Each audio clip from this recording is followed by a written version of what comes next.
We go back now to Lauren Ashburn and some guests at our political desk for more on today's critical presidential primaries. Lauren? Brian, Melinda Henneberger is editor-in-chief at Roll Call. Cate Martel is national politics reporter at The Hill. Welcome, ladies. Thanks. Melinda, let's start with you. In Florida, it's going to be Marco Rubio's to lose, and he is down by a lot in the polls. Why is he losing his home state?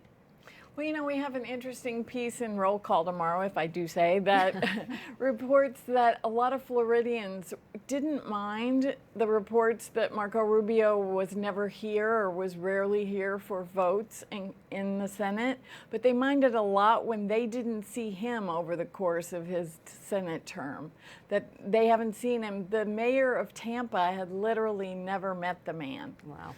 That says something, and says something about why they might be voting the way that they are. Cate, in Ohio, there are 66 delegates up for grabs. What happens if the governor loses? What happens if John Kasich loses? Is he out?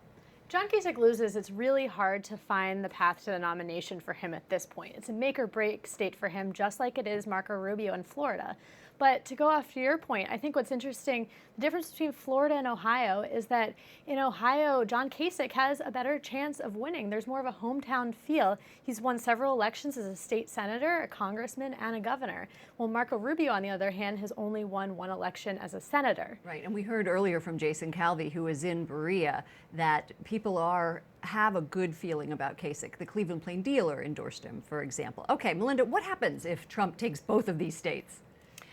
I don't know that Trump's going to take both of these states. If he does, it's essentially over. But if he does not, if Kasich does prevail in Ohio, then we have a potentially very interesting situation, especially if the results are murky in a few of the other states. Then we really could have a brokered convention this summer. And what happens on the Democrat side, Cate, if Hillary Clinton takes both Florida and Ohio, as well as the other states that are up for grabs today? Well, if Hillary Clinton takes both of those states, it's almost to say it's over, and she's almost guaranteed the nomination at this point. She already has a delegate advantage and superdelegate advantage that it's going to be really hard to find a path to nomination for Bernie Sanders at this point. But that's hard to say at this point. Would Bernie Sanders drop out?